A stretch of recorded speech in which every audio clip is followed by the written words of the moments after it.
right, I've been in Brazil now for a week with the women's VNL doing all kinds of things, mostly commentary. But here in Brazilia, there's been some incredible volleyball and some absolute busts. So let's break down the best volleyball, I guess the best volleyball teams here in Brazilia week 1. Let's get into it.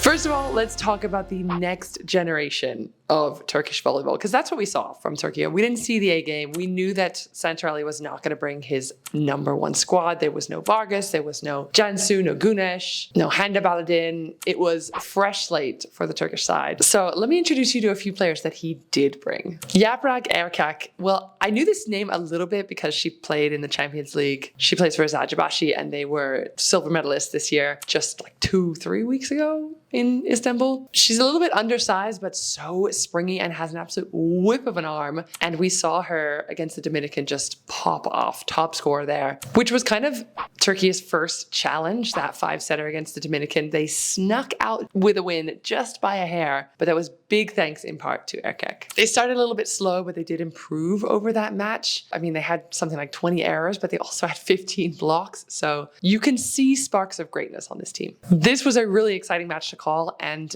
Santrali used, I think, every single player on his bench, so you could really see the puzzle pieces starting to come together. She'll serve.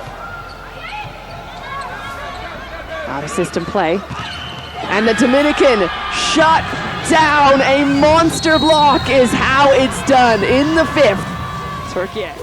Bazyolcu, the number 91. She also impressed me. She put up 18 points in that first match, and she was the only player to get double digits in their loss to the Netherlands, which, by the way, the first time this team has lost to the Netherlands since 2018. That match, they were aced about 5 times, so they probably have a little bit of work to do in the reception. Against Italy, the world ranked number 1, that's where we saw Saliha Şahin get some court time when she hadn't really played or even dressed out, I think, for the rest of the week. She ended up with 12 points in that match, right behind Erkek with her 16. And those two are kind of emerging as this sort of like 1-2 punch in the offense. In this match, their team made 10 service errors in comparison to Italy's 10 aces, which kind of just shows you a difference in the maturity level of the players. Now, the final match against Bulgaria seemed like a must-win for the Turkish side, and they did. And that's probably where we saw the most glimpses of the Turkish team that we really know so well. It was clear that Santrali had directed his team to use more middles, and Uyanik was unstoppable. 19 points, ends up as the top scorer,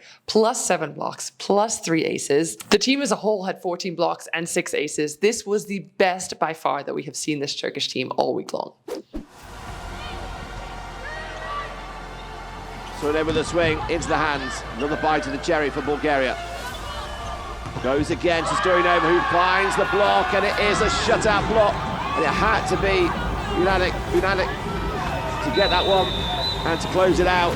So Turkey end up 2-2, and honestly, I was really impressed by these youngsters. We're gonna have to wait and see who Santrali brings to Ankara in Turkey. Probably more of the A-list roster, but they should rack up a few more wins there as well. They're gonna face Belgium, France, Germany, and China. And since they're so close to home, if their top dogs are back, I wouldn't be surprised to see them go 4 from 4. Stop right there before we go any further. If you like this kind of content, let the algorithm know. You can give it a thumbs up, you can subscribe, you'll be the first to know about any kind of giveaways that we're doing this summer. And I'm gonna be on site with the VNL every single week doing commentary. So if you follow Volleyverse on Instagram or on TikTok or on both, you're gonna see some fun behind the scenes content. You might even get some exclusive chats with some of the players. Fingers crossed, if we're lucky.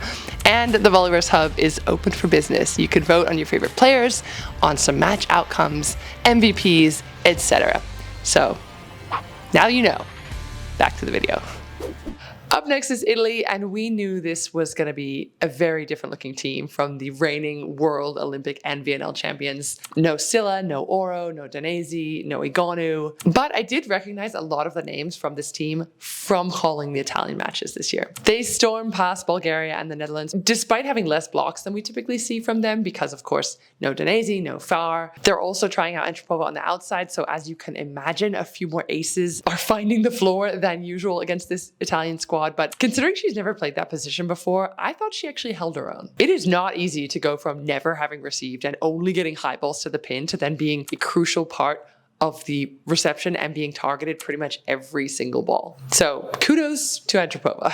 They were finally tested against Turkey, and that's where the serving stepped up big time. 10 aces the team had, and for the beginning of the match, Santarelli had tried to keep Antropova on the bench, but eventually in the fourth set he had to bring her in, and she scored something like 8 points in a row from the service line. And they ended up taking it in 4 sets. Antropova does come back on front court. The crowd are standing, waiting. Manfredini off the hands. That is it. Italy remain undefeated. Adigwe was really impressive. And remember, she is vying for an opposite spot behind Agonu when she comes back, if it's freed up by Antropova moving to the outside. Then came the big one against Brazil, and the young Italians looked a little bit like deer in the headlights for the first couple of sets, especially with the way that the crowd was just... I mean, there were 10,000 screaming fans in there, all wearing green and yellow, and that is not easy to play against. It looked as if we might have been on the road towards a 3-0 sweep. However, the volleyball gods had more in store for us. Antropova finally got going in the third set after having been subbed out in the first, and Anna Cristina and Bergman got a little bit quieter as the match went on, so then we started to see some momentum for Italy. My favorite part of the whole match was when Ilaria Spirito, somehow, she had been subbed in the backcourt for defense reception, and they either missed a substitution or they ran out of subs, but she ends up in the front court at 24 for set point. She gets set and just hits it into the hands of the block and out of bounds. It was absolute money. One for the ages. Set point. Antropova, who had 3 aces already in the match. Defense is good. Chance to close it. Spirito, who found herself in the front court swinging. That's when it looked like we might be on our way to a reverse sweep, but was not to be. Brazil were just too good, and they ended up taking it in the 5th. Which brings me to Brazil. This is the only team here in Brasilia that went 4 from 4. And although there's a lot of new next generation players in those hitting positions, there are also some veterans that have been to VNLs, that have been to Olympics before. I was so impressed with Julia Cudies. Not only her blocking and attacking, her serving as well was absolutely top notch. She and Diana, I feel like, were on fire, especially in that last match against Italy. Bergman, of course. Anna Cristina is coming back to her top form as well after being injured last summer. They were absolutely the best team here in Brasilia, in their home court, on their home soil, in front of their fans.